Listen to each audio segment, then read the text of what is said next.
प्रदेश की धरती ने राजनीति में बहुत से धुरंधर दिए हैं, या यूं कह लीजिए कि राजनीति के पुरोधा सारे यहीं से निकले हैं। और जो यहाँ से नहीं है वो यहाँ बिना राजनीति के आगे नहीं जा सकता, क्योंकि 80 लोकसभा वाला ये प्रदेश अपने आप में एक मजबूत राज्य है। उसी राज्य के मुख्यमंत्री रहे अखिलेश यादव। एक बड़ी अच्छी लाइन है कि हर नेता की पहचान उसकी राजनीति से होती है, लेकिन उसकी असली कहानी राजनीति से पहले शुरू होती है। समाजवादी पार्टी जब 2012 में बसपा सुप्रीमो मायावती को हटाकर सत्ता में आई थी, तब मुलायम सिंह ने सबको चौंकाते हुए अखिलेश को मुख्यमंत्री बनाने का ऐलान किया था। अखिलेश के यूपी में तूफानी चुनाव प्रचार को तब सपा की वापसी की बड़ी वजह बताया गया था। सपा के नए चेहरे को जनता ने पसंद किया था। हालांकि परिवार में फूट गुटबाजी के कारण सपा 2017 में सत्ता से बाहर हो गई थी। हिंदुत्व की लहर, पीएम मोदी और सीएम योगी की जोड़ी को जनता ने सिर माथे पर बिठाया। आइए आज आपको अखिलेश यादव के जीवन के कुछ अनकहे किस्से सुनाते हैं, जो उनके राजनीतिक जीवन से बिल्कुल अलग हैं। अखिलेश यादव का जन्म 1 जुलाई 1973 को उत्तर प्रदेश के इटावा जिले में उनके पैतृक गांव सिफाई में हुआ था। पिता मुलायम यादव और मां मालती देवी की वो इकलौती संतान है। अखिलेश यादव ने शुरुआती पढ़ाई सिफाई और इटावा से शुरू की, फिर राज्य के धौलपुर मिलिट्री स्कूल से पढ़े। कर्नाटक की मैसूर यूनिवर्सिटी से सिविल इंजीनियरिंग में ग्रेजुएशन किया। अखिलेश ने वर्ष 2000 में कन्नौज लोकसभा सीट जीतकर राजनीति में एंट्री ली। अखिलेश यादव को स्कूल टाइम से ही फुटबॉल, क्रिकेट खेलने का काफी शौक रहा। चलिए राजनीति की बातें तो बाद में करेंगे, आइए पहले आपको बता देते हैं उनके व्यक्तिगत जीवन के बारे में, और यहाँ हम बताएंगे उनकी मैरिड लाइफ के बारे में। समाजवादी पार्टी के मुखिया अखिलेश यादव और यूपी के मैनपुरी से सपा सांसद डिंपल यादव की लव स्टोरी किसी फिल्मी कहानी से तो बिल्कुल कम नहीं है। यही वजह है कि दोनों की प्रेम कहानी राजनीतिक क्षेत्र की मोस्ट पॉपुलर लव स्टोरीज में से एक है। आपने एक शेर तो जरूर सुना होगा, ये इश्क नहीं आसान, इतना समझ लीजिए। एक आग का दरिया है और डूब के जाना है। बस उसी तरह अखिलेश और डिंपल की प्रेम कहानी भी कई चुनौतियों से भरी रही। उनके लिए सबसे बड़ी चुनौती थी अखिलेश के पिता और यूपी के पूर्व मुख्यमंत्री मुलायम सिंह यादव। मुलायम सिंह यादव को इस इंतरकास्ट शादी के लिए मनाने की, पर धीरे उनकी लॉन्ग डिस्टेंस रिलेशनशिप स्टोरी सफल हुई और फिर परिवारों के राजी होने के बाद 24 नवंबर 1999 को अखिलेश और डिंपल की धूमधाम से शादी कराई गई। इस शादी में देश की बड़ी बड़ी हस्तियों ने शिरकत की थी। आज दोनों ही 3 बच्चों यानी 2 बेटियों 1 बेटे के माता पिता हैं। उनकी बेटियों का नाम अदिति और टीना है, जबकि बेटे का नाम अर्जुन यादव है। इसमें से टीना और अर्जुन जुड़वा भाई बहन हैं। अब बात करते हैं अखिलेश के एक दिलचस्प किस्से की।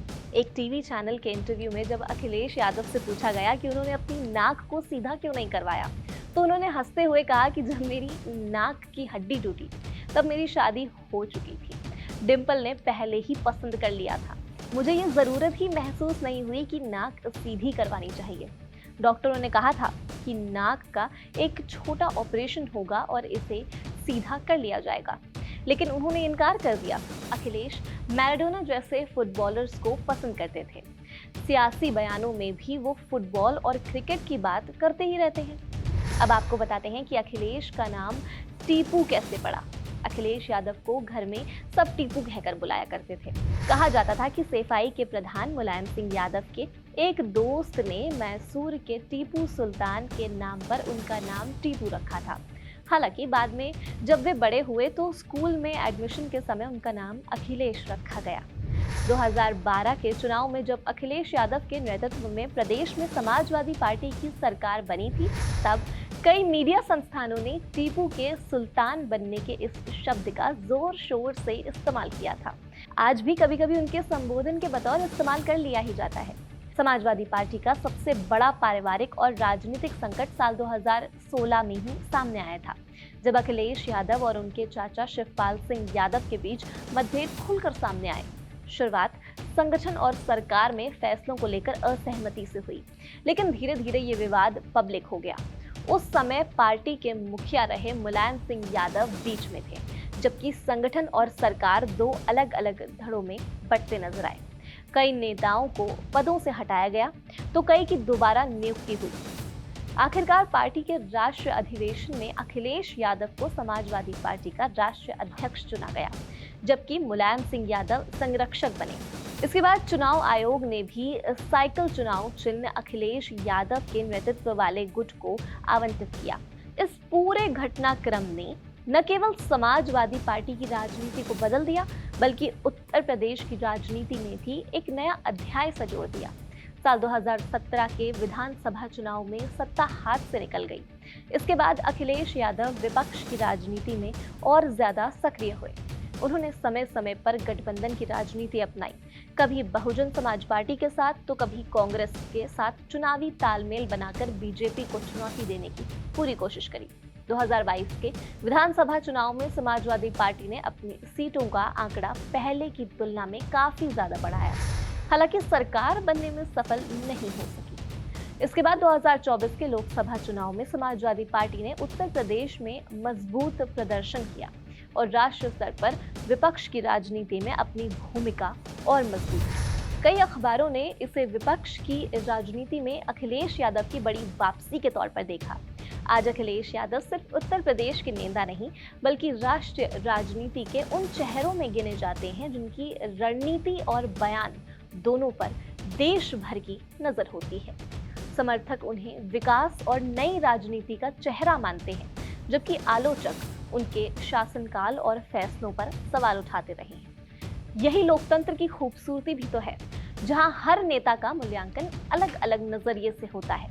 लेकिन एक बात तय है, पिछले 25 वर्षों में उत्तर प्रदेश की राजनीति की कहानी अखिलेश यादव के नाम के बिना पूरी नहीं हो सकती है।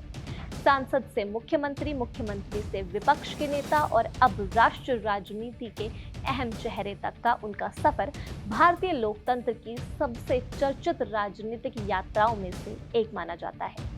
और शायद इसीलिए जन्मदिन सिर्फ उम्र का नहीं, बल्कि अब तक तय किए गए सफर का भी जश्न होता है।